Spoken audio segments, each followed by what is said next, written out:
Uma resposta que define o futuro. Uma resposta que define a nossa estação, define o nosso dia. Nossa vida é feita de questionamentos e respostas. Perguntas e respostas constantemente vão viver conosco.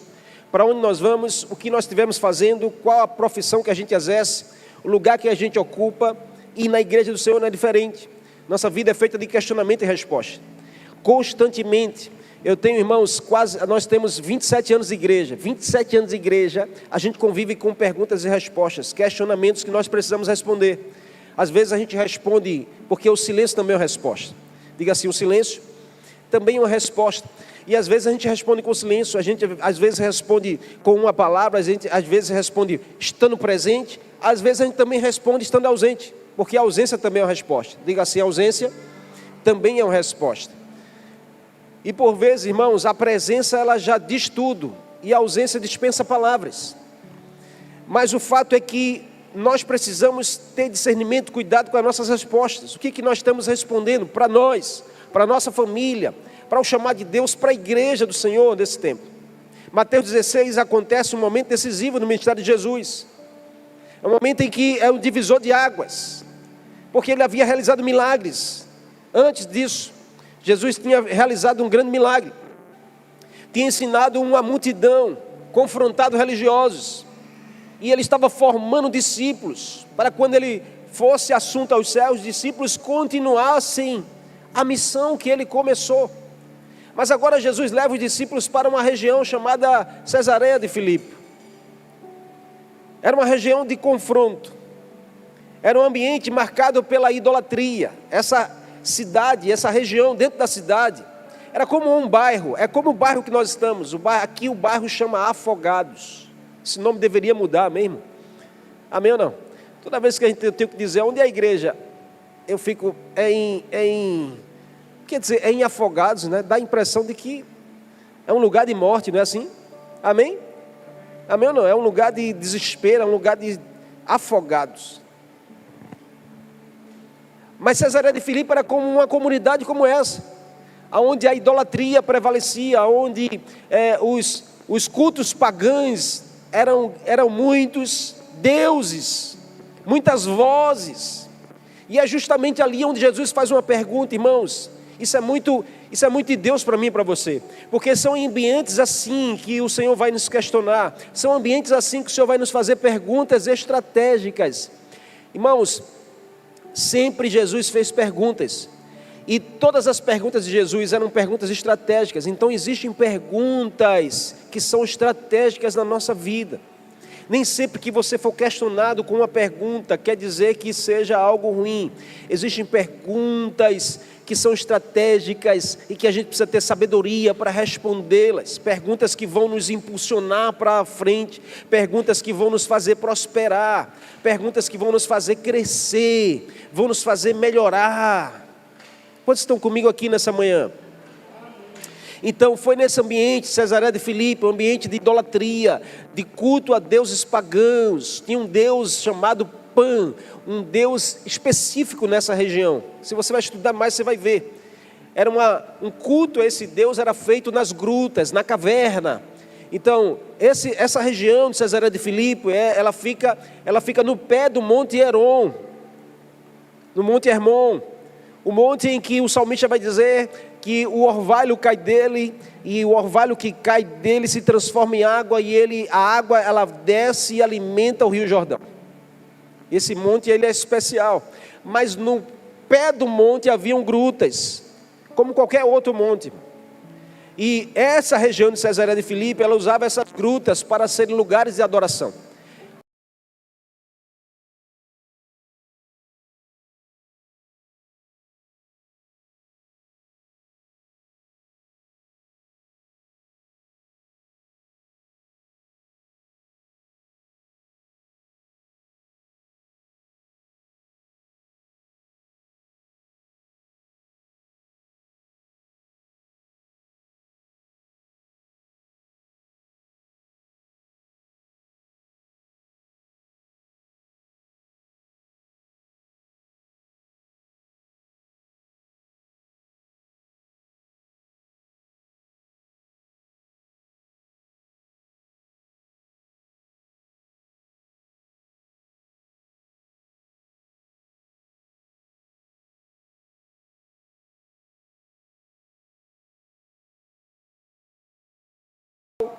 Então essa era a adoração nesse lugar. E aí é onde Jesus faz uma pergunta. Preste atenção, irmãos, porque são exatamente nesses ambientes que Jesus faz pergunta para nós. São exatamente nessas estações difíceis que Jesus vai nos perguntar. Vai fazer perguntas estratégicas. É ali onde Jesus faz uma pergunta. Jesus pergunta aos discípulos: olha, o que estão falando sobre mim nessa geografia? Irmãos, o que estão falando sobre Jesus nessa geografia? O que estão dizendo sobre Jesus nesse lugar? O que estão dizendo sobre essa igreja nessa geografia? O que dizem a nosso respeito lá fora? A pergunta de Jesus era essa. Não que Jesus fosse interessado no que as pessoas dizem. Não que Jesus fosse, antes que você pense alguma coisa errada, que Jesus gostasse de fofoca.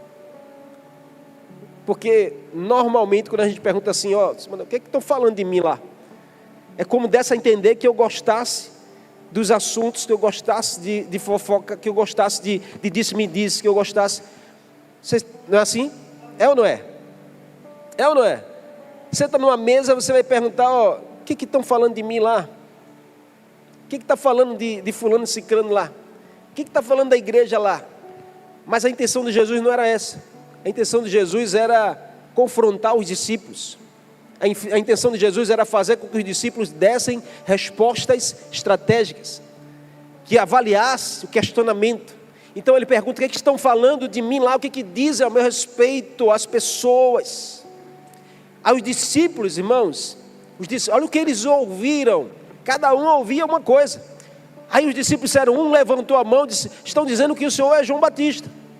O outro ali disse: não, mas eu ouvi falar que as pessoas estão dizendo que o Senhor é Elias. Aí o outro diz: não, mas eu ouvi naquele lugar lá, na casa de fulano, dizendo que o Senhor é o Jeremias desse tempo.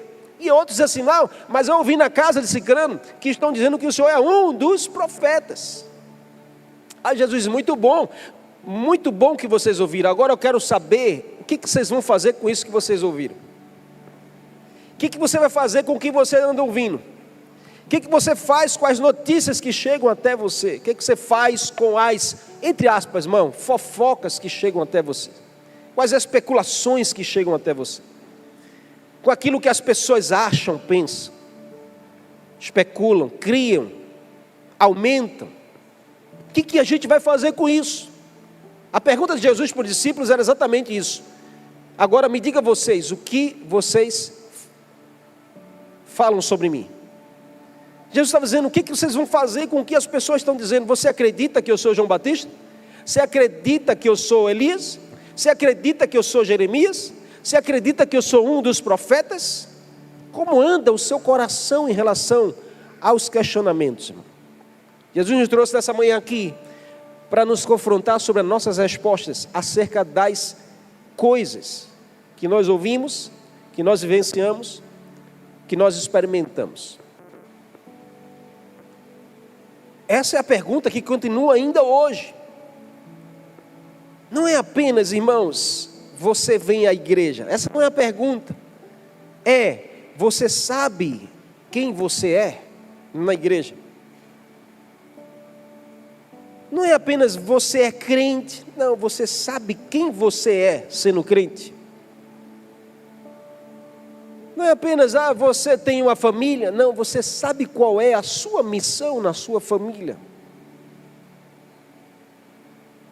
Porque se a gente fica, irmãos, com as especulações, a gente não consegue romper em áreas da nossa vida, a gente não consegue prosperar em circunstâncias, porque a gente fica só nesse questionamento raso.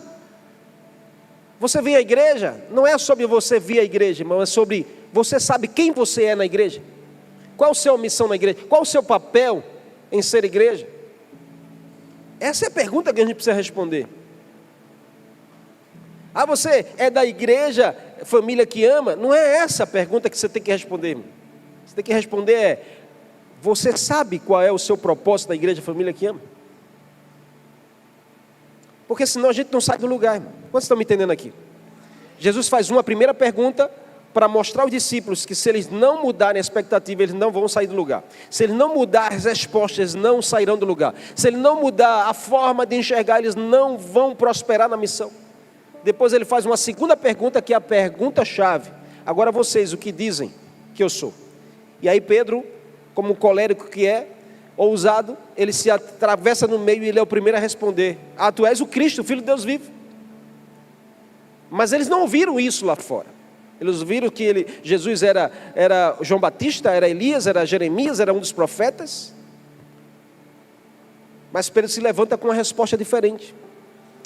E eu declaro isso sobre as nossas vidas, irmãos. Nessa geração nós nos levantaremos com respostas diferentes desse mundo, com respostas diferentes para as pessoas. Nós nos levantaremos com respostas que vêm do alto, para uma sociedade e um mundo que está aí carente, perdido e esperando por resposta. Nós somos a resposta dessa geração. Amém? Você pode glorificar ao Senhor, aplaudir a Ele nessa manhã?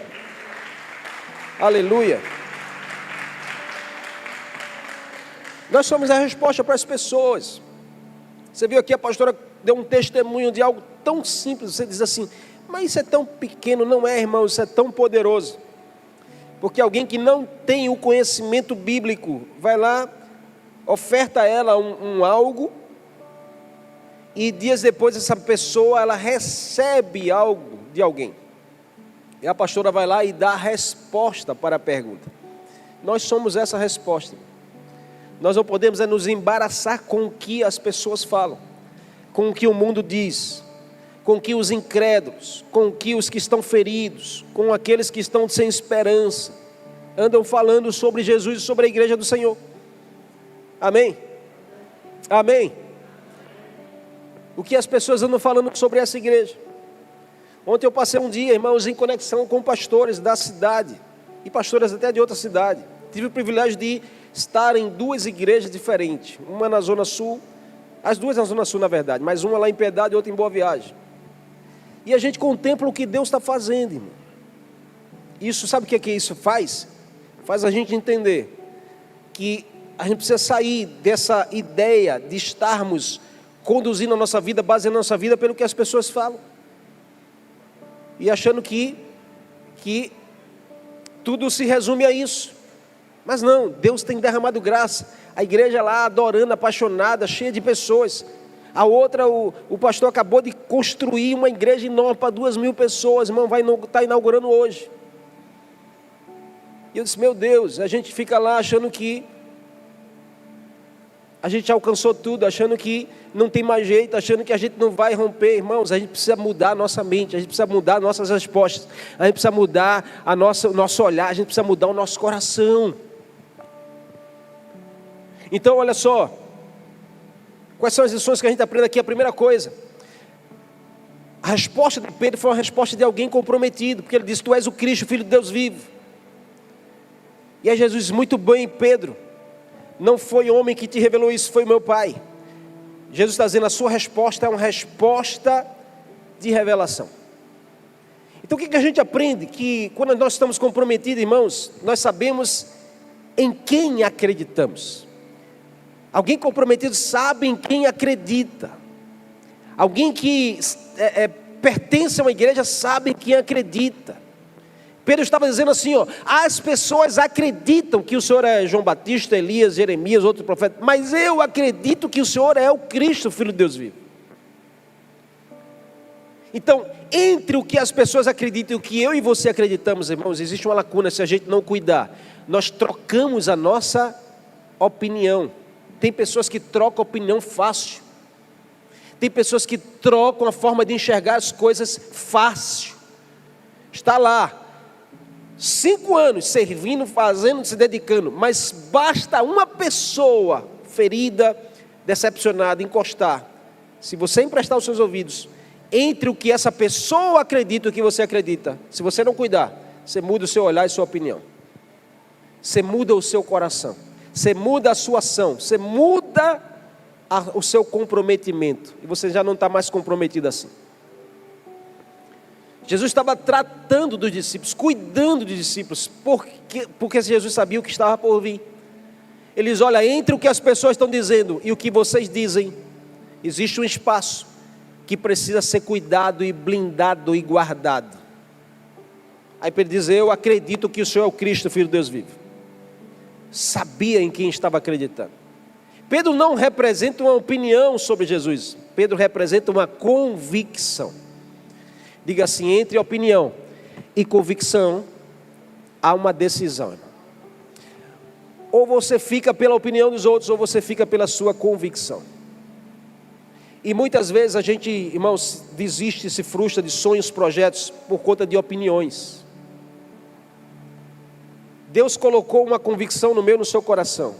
Se a gente der ouvidos demais a opiniões dos outros, a gente acaba abrindo mão da nossa convicção. De quem nós somos? De qual é a nossa missão? Qual é o nosso propósito? Quando Pedro diz: tu és o Cristo, Pedro estava dizendo: tu és ungido, prometido. Aqueles que os profetas falavam. Pedro estava dizendo: Jesus, eu entendi quem tu és. Mas Jesus disse: esse seu entendimento não veio pelos homens, veio pelo meu Pai. Porque ele diz aqui no texto logo em seguida: muito bem, Pedro, quem te revelou isso foi o meu Pai, não foi você mesmo. Então preste atenção, irmãos, porque convicções espirituais não nascem do nosso homem humano, nascem do nosso homem espiritual. Convicções espirituais nascem da nossa sensibilidade, do direcionamento, da revelação de Deus para nossas vidas. E olha, ninguém permanece firme em uma igreja simplesmente porque gosta da igreja. Eu conheço pessoas que gostavam demais, hoje não estão mais. Ninguém permanece firme numa igreja simplesmente porque gosta, ou simplesmente porque gosta de fulano e cicrano. Porque relacionamentos, irmãos, são importantes sim. A comunhão é importante, a estrutura é importante, mas aquilo que sustenta a igreja é a convicção de quem nós somos. É a convicção do que nós fazemos aqui. Jesus estava dizendo aos discípulos: o que vão sustentar vocês da missão que está por vir, que não será fácil, é a convicção de vocês. Não é a opinião dos outros, é a convicção. As pessoas podem falar o que quiserem, mas o mais importante é o que você pensa sobre isso. E olha, em nome de Jesus, igreja do Senhor, esse é o tempo que nós somos mais desafiados sobre isso. Porque, principalmente em rede social, você posta alguma coisa, as pessoas vão questionar, vão perguntar, vão confrontar. E vão até dar opinião sobre o que você posta ou sobre o lugar que você está. Tenho certeza que na sua rede social tem gente que parou de postar que está aqui na igreja só pela opinião de fulano e cicrano. Porque tem medo da opinião de cicrano, tem medo da opinião de fulano, porque fulano vai vir no meu privado, vai ficar falando da igreja, vai ficar falando do pastor, vai ficar falando: irmão, em nome de Jesus, não importa a opinião dos outros, importa a sua convicção de quem você é, do que você foi chamado para ser. E o que Deus tem feito na sua vida. Então Pedro diz: Jesus é o Cristo. E é por isso que Paulo declara em 1 Coríntios 3,11: pois ninguém pode colocar outro fundamento além do que já está posto. Qual é o fundamento? Cristo. Jesus é o Cristo do Deus vivo. Ninguém pode colocar outro fundamento do que aquilo que já está posto na sua vida. Qual é o fundamento? Cristo é o Senhor da minha vida. Cristo é o ungido de Deus. Essa convicção, irmão, nos sustenta. Amém? Nos sustenta de pé, nos sustenta participando, nos sustenta envolvidos, nos sustenta engajados. A gente pode fazer programações excelentes aqui, mas nada garante da nossa profundidade. A gente pode ter muitas atividades como igreja, mas nada garante do nosso compromisso. A gente pode ter gente aqui abarrotando o auditório, mas a gente nada garante de que todos estão engajados no propósito. Mas uma igreja, irmão, saudável começa assim: todo mundo reconhecendo que Jesus é o Cristo, Ele é o centro, é sobre Ele que eu giro, é sobre Ele que eu vivo. Aqui está o princípio espiritual. Não existe compromisso verdadeiro com a igreja, escute isso: não existe compromisso verdadeiro com a igreja quando não existe compromisso verdadeiro com Cristo. Então, quando Cristo é apenas uma parte da nossa vida, a igreja também será apenas uma parte da nossa agenda, irmão. E tem muita gente tratando a igreja assim: é uma parte da sua agenda, Porque talvez você está tratando Cristo como uma parte da sua vida. Então está na hora da gente avaliar quais são as respostas que nós estamos dando. Porque Jesus está nos perguntando: o que as pessoas dizem o fato de você ser crente? O que a sua casa diz o fato de você ser o crente da sua casa? O que seu ambiente do trabalho diz o fato de você ser crente? Essa é a opinião das pessoas. Agora eu quero que você diga: o que você diz sobre o fato de você ser crente? O que você diz de você ser crente no ambiente do seu trabalho? No ambiente de incredulidade, no ambiente promíscuo, você é crente lá. Por quê? Por quê? Essa é a pergunta que faz toda a diferença na sua vida. Então, quando Cristo é o Senhor, irmão, nossa relação com a igreja muda. Sim ou não? Quando a gente entende que Cristo é a nossa convicção de vida, é a nossa esperança. Para onde eu irei se não for Ele? Ele é que me salvou da condenação do inferno. Todos nós nascemos condenados ao inferno, irmão. Todos nós nascemos condenados ao inferno, não tem esse. Meus filhos, eu não nasci no lar cristão, meus pais não eram crentes. Eu nasci no lar incrédulo. Mas meus filhos nasceram no lar de bênção. Nasceram já, eu e a pastora casamos, ela casou virgem, casamos debaixo da bênção. Meus filhos vieram de um útero abençoado, são milagres do Senhor. Mas todos os três precisam entregar a vida para Jesus, e assim eles fizeram. Por quê? Porque eles nasceram, pelo erro de Adão, nasceram determinados a ir para o inferno. O que é o inferno? O inferno é um lugar da ausência eterna de Deus. E tem muita gente indo para o inferno. Na verdade, já tem muita gente no inferno. Nós somos a resposta para essas pessoas. Você está comigo aqui? Nós somos essa resposta. Agora, o que muda? O que muda é quando a gente tem a convicção de quem Cristo é, o que Ele veio fazer na minha, o que Ele fez na minha vida, o que está fazendo. A minha relação com a igreja muda radicalmente. Então a gente não pode perder isso. Não é pela opinião das pessoas. Nós não perguntamos apenas o que a igreja pode fazer por mim. Nós começamos a perguntar o que Cristo quer fazer na igreja através de mim. Essa é a pergunta que a gente precisa responder.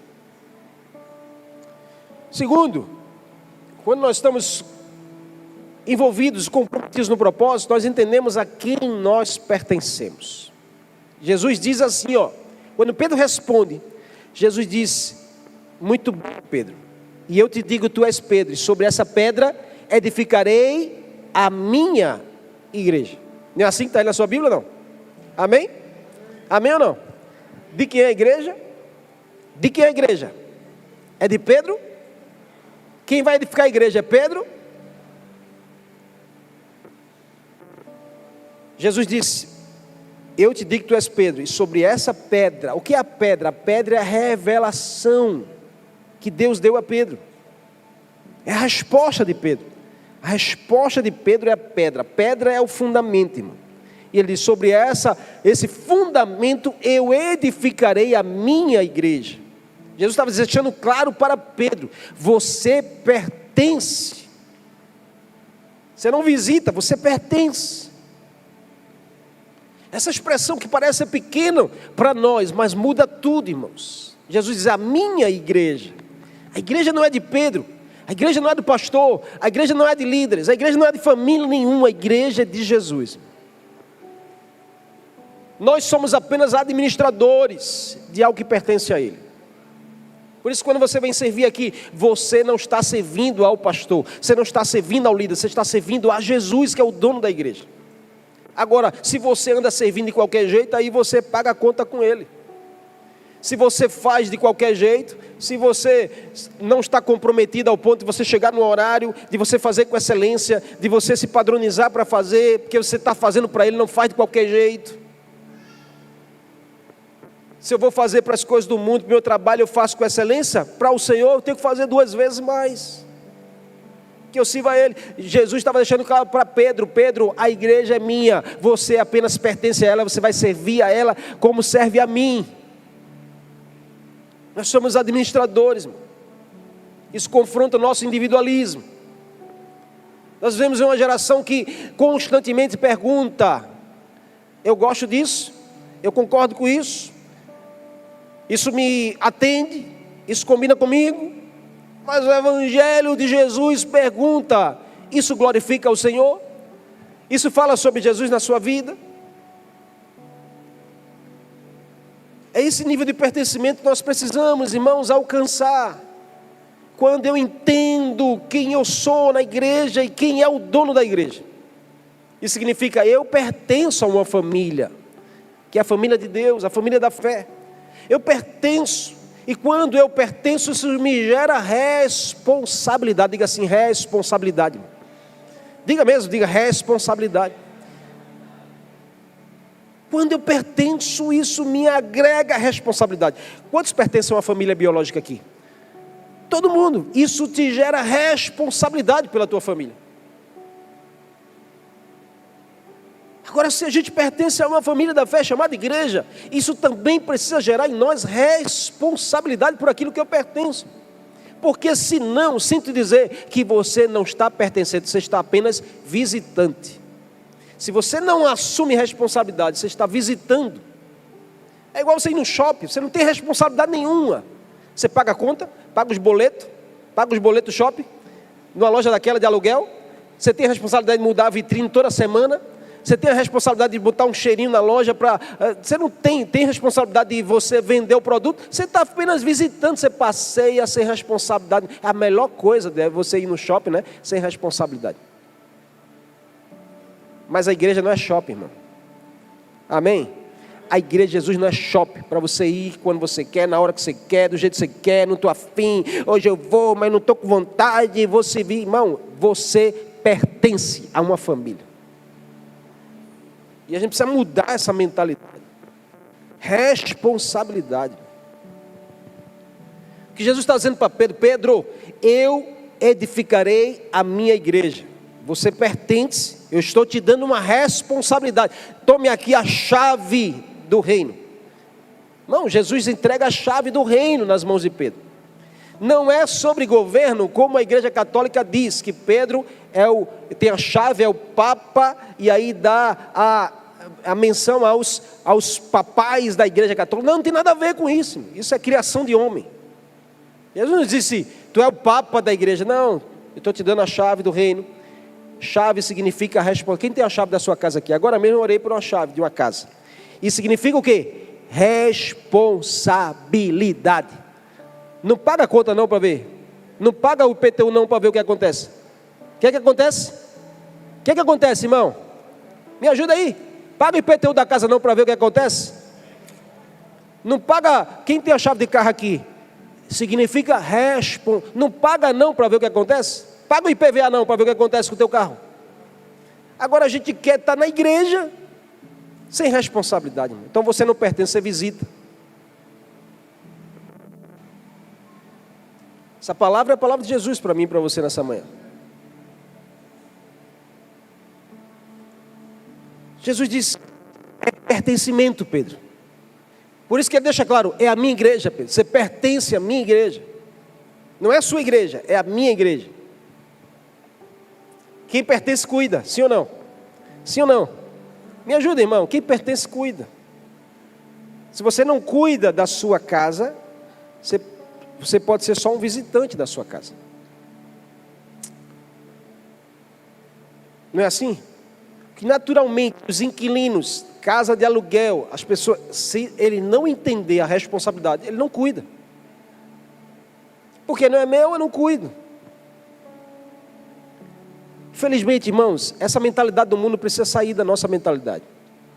Porque se eu olho para a igreja do Senhor assim, não é minha, então eu não cuido, é sinal de que eu estou só visitando. E quem visita só quer usufruir, irmão. Mas quem pertence quer contribuir, quer cooperar.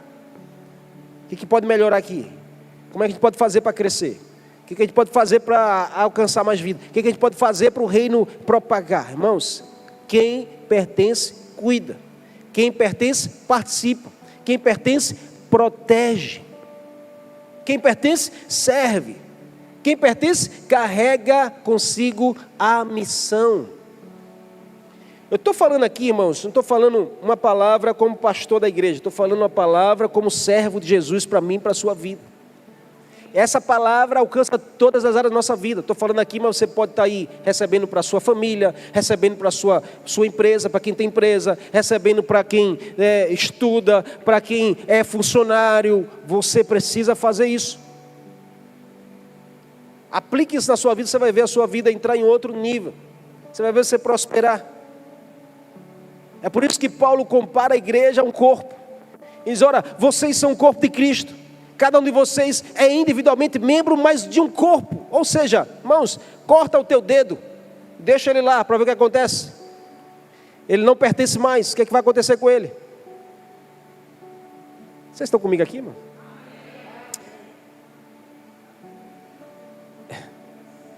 Apodrece, seca, morre, não tem mais utilidade.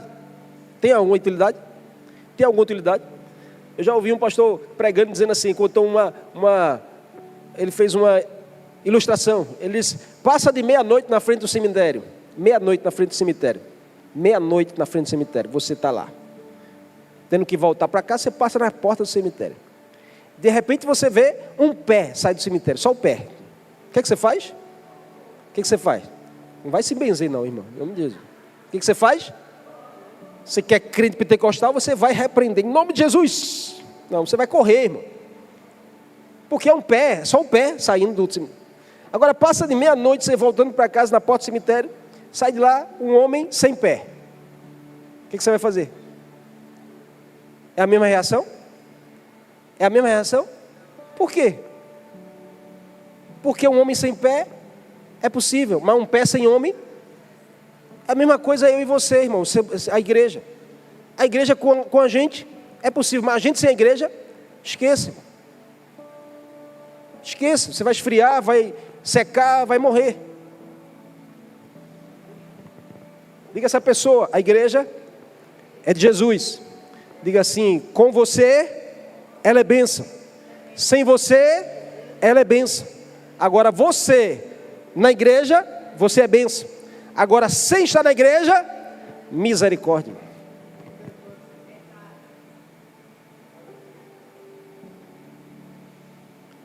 Uma igreja com propósito, ela não é formada por espectadores, irmãos. Pessoas que vêm só para assistir o culto.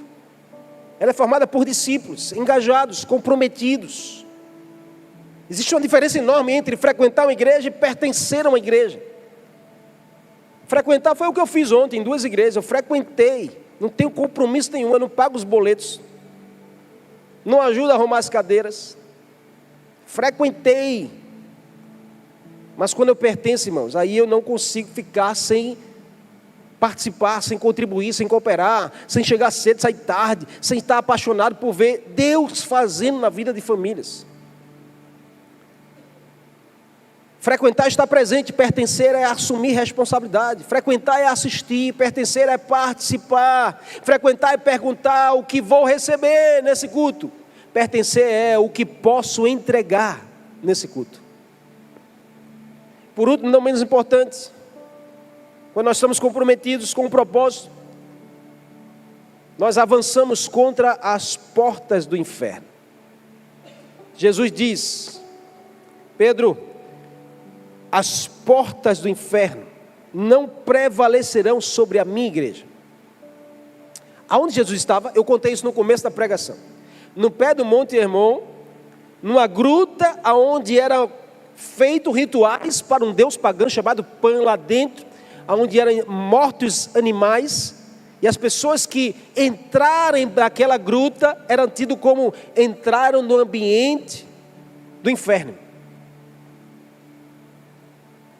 Jesus está falando com os discípulos nesse lugar, na porta da gruta. Porque porta, irmãos, porta, a gente tem a impressão de que porta é apenas o lugar que divide ambientes, mas porta também fala sobre resistência.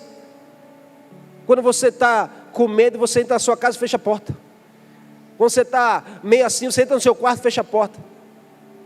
Quando você quer resistir a alguma coisa, você entra e fecha a porta. Não é assim? Porta fala sobre resistência. Jesus está dizendo, olha, o que está acontecendo aqui As portas do inferno não vão resistir, diga assim, resistir à minha igreja. Não, você não está entendendo, irmão. Jesus está dizendo, está vendo essa gruta? Nós estamos aqui falando de uma porta onde as pessoas acessam para a incredulidade e mover ela no seu destino. Essa porta não vai prevalecer quando a minha igreja chegar nesse lugar. Jesus está dizendo em outras palavras, aqui vocês precisam pregar o evangelho para as pessoas. Porque qualquer tipo de resistência do inferno não prevalece quando a palavra do Senhor é pregada. Quando a igreja chega, qualquer resistência do inferno cai. Quando a igreja se levanta, qualquer resistência do inferno ela cai por terra. Quando a igreja está engajada e comprometida, qualquer resistência do inferno na geografia ela não suporta, ela tem que bater em retirada. Agora, em contrapartida, o oposto também é verdade.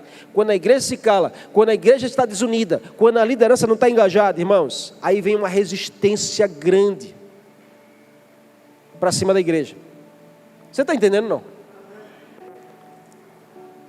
Jesus está falando para Pedro, as portas do Hades, as portas do inferno, não prevalecerão, não poderão vencer a minha igreja. Essa é uma palavra poderosa, irmão. Jesus não está descrevendo uma igreja escondida. Jesus está descrevendo uma igreja em movimento.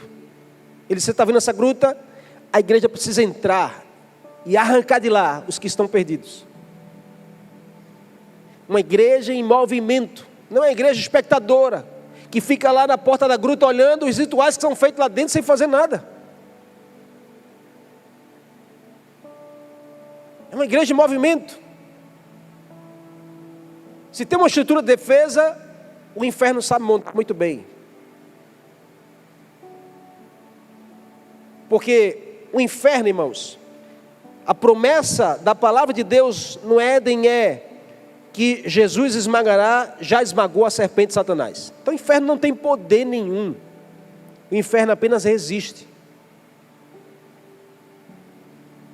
Isso muda a nossa forma de enxergar, porque a gente tem medo do diabo. Não tem que ter medo, irmão. O diabo é um derrotado, amém?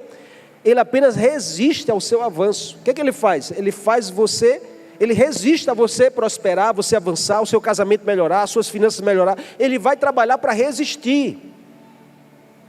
É por isso que a promessa de Jesus é: as portas não resistirão. Quando você se posiciona, quando você pertence a uma igreja, você prospera, você avança, você cresce, você vive os propósitos. Quantos creem nisso? Dá um amém, dá um glória a Deus aí, aplauda a presença de Jesus, irmão. Aplauda a presença dele. Porque é isso que ele faz na sua vida. Então nenhuma estrutura de defesa vai suportar. Em outras palavras, Jesus está dizendo: a minha igreja avançará. A minha igreja avançará. A minha igreja avançará. A minha igreja avançará. Nós não somos uma igreja conformada. Nós somos uma igreja em movimento. A gente precisa avançar. Amém? Nós precisamos avançar. E a gente avança com engajamento, com pertencimento. Todo mundo se responsabilizando, todo mundo se comprometendo a fazer. A igreja não foi chamada para sobreviver. Diga assim: a igreja não nasceu para sobreviver, irmãos. Nós não aceitamos sobreviver. Sobreviver dá a impressão de alguém que está lutando para não morrer, irmãos. Em nome de Jesus, esse pensamento cai por terra. Essa resistência do inferno cai por terra. Porque a igreja ela não está aqui para sobreviver, ela está aqui para avançar, é movimento.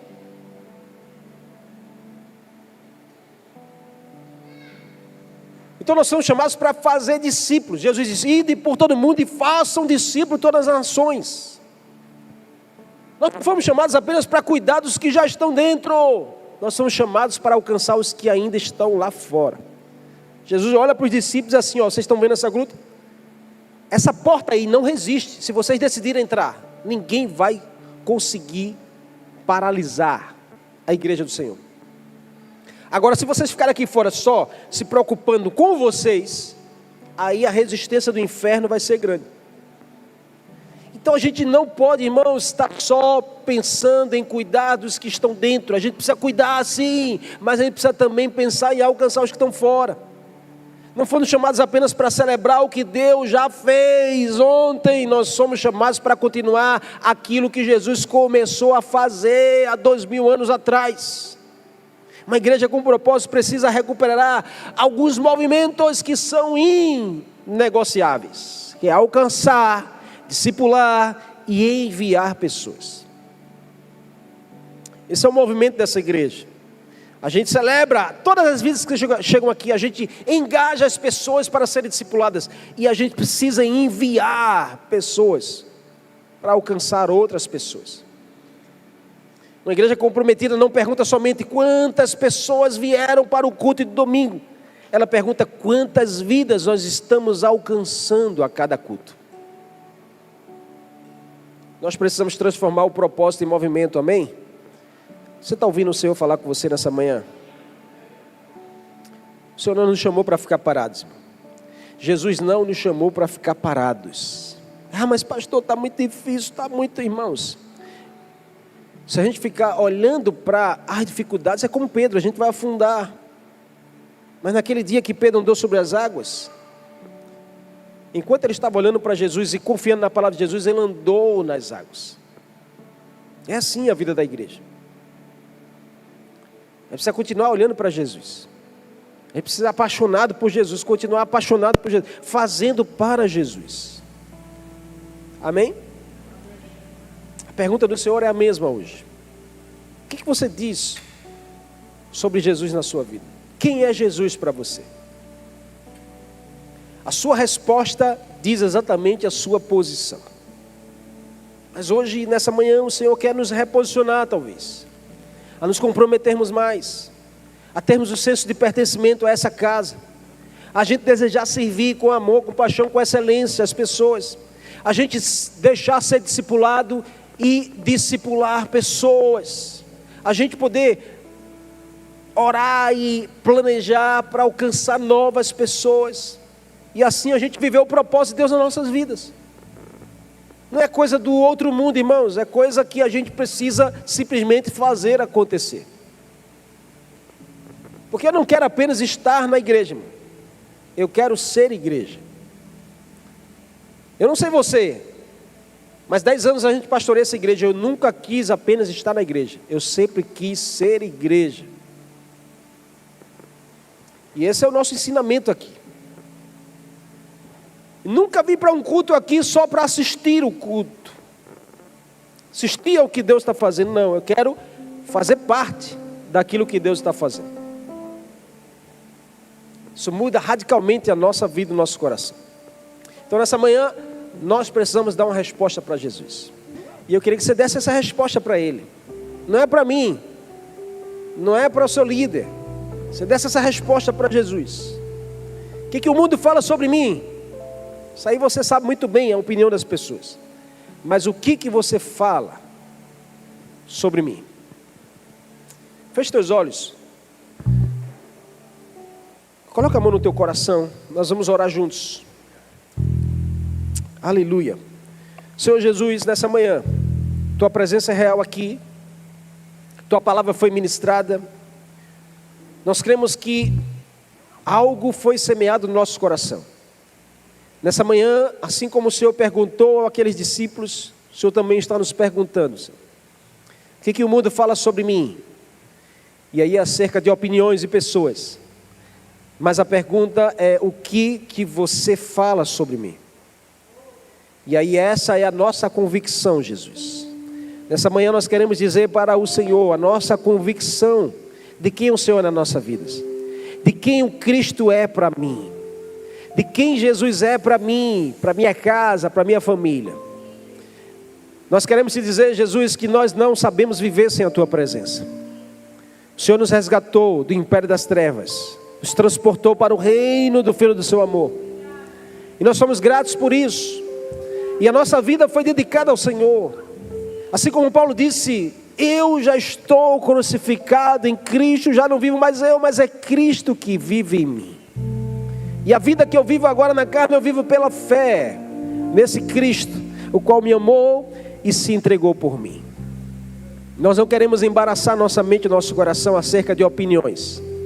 Nós queremos continuar com a nossa convicção que Tu és Deus. Quem sou eu para negar o Teu poder nas nossas vidas? Nos ativa, Jesus. Nos anima, nos fortalece, nos preenche. Arranca de nós toda dúvida. Arranca de nós, Senhor, todas as opiniões contrárias. Arranca de nós, Senhor, todas as falas. E nos deixa apenas com uma resposta. Tu és o Cristo, Jesus. Tu és o Senhor da minha vida. Tu és o adorado do meu ser. Tu és a razão do meu viver. Tu és o ar que eu respiro. Tu és o alimento da minha alma. Tu és o caminho, a verdade e a vida. Nós te adoramos, Jesus, nessa manhã. E declaramos juntos como igreja essa canção que afirma a nossa convicção. Amém.